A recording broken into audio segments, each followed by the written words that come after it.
Hi అండి అందరికీ. ఈరోజైతే నేను షష్ఠి సందర్భంగా షష్ఠి వ్రతము సుబ్రహ్మణ్య స్వామికి పూజ అయితే చేశానండి.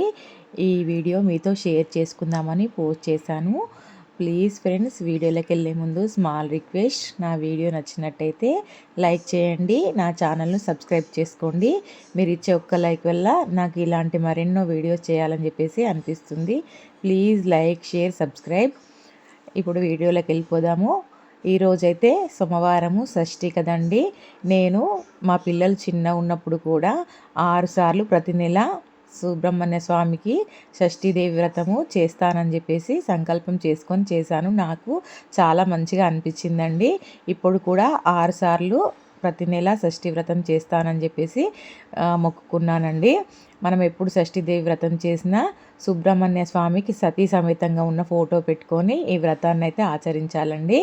ముందుగా అయితే మనము పొద్దున్నే తెల్లవారుజామున లేచి తలంటు స్నానం చేసుకొని పూజా గదిని శుభ్రం చేసుకొని ప్రత్యేకంగా పీటను ఏర్పాటు చేసుకొని పీట పైన ఎర్రటి వస్త్రం, ఎందుకంటే సుబ్రహ్మణ్య స్వామికి ఎరుపు రంగు అంటే ఇష్టం కదండి.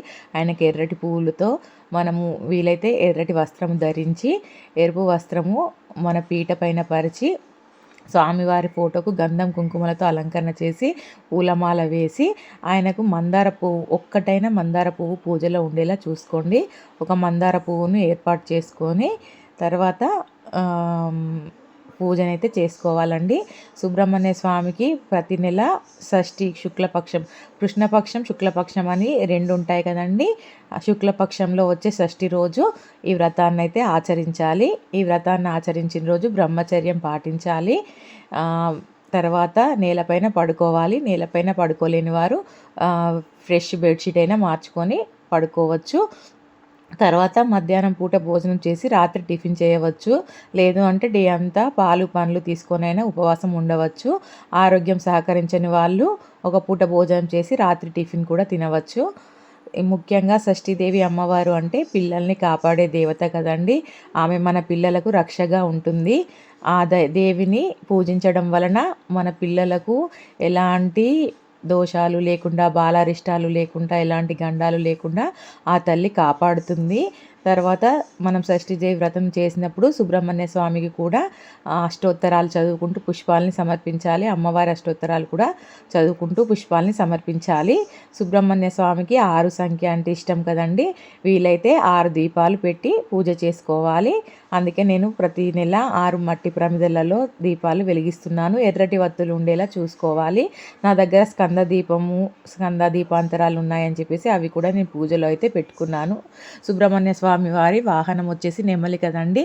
నెమలి కూడా ఇది డెకరేషన్ పర్పస్ లాగా బాగుంది అని చెప్పేసి నేను ఆన్లైన్లో ఆర్డర్ పెట్టుకున్నాను. నేను ప్రతి నెల పూజ చేసినప్పుడు పెట్టుకుంటున్నాను. ఇలానే పూజ చేయాలని ఏమీ లేదండి. స్వామివారికి పూజ చేసేటప్పుడు భక్తి ప్రధానం, శ్రద్ధ ప్రధానము. మనం భక్తితో చేయడమే ముఖ్యము. నాకు అలంకరణ చేయడం ఇష్టం అని చెప్పేసి అలంకరణతో చేస్తాను అంతే. ఏ పూజ చేసినా మనం ముందుగా గణపతి ఆరాధన చేస్తాం కాబట్టి మీ దగ్గర గణపతి ఫోటో ఉంటే, లేదంటే గణపతిది చిన్న విగ్రహమైనా పెట్టుకోండి. నా దగ్గర శ్వేతార్క గణపతి ఉంది అని చెప్పేసి పూజలో అయితే పెట్టుకున్నాను. లేదంటే పసుపు గణపతినైనా చేసుకోవచ్చు. గౌరీదేవిని, అమ్మవారిని కూడా చేసుకోవాలి. ముందుగా దీపాలు వెలిగించేసి ఆచమనం చేసుకొని తర్వాత మనము మన గోత్రనామాలు చెప్పుకొని పూజనైతే స్టార్ట్ చేయాలి. ముందుగా వినాయకుడిని పూజించాలి. స్వామివారికి బెల్లం ముక్క కానీ నైవేద్యం కానీ సమర్పించి దీపం, ధూపం, నైవేద్యం చూపించేసేయాలి.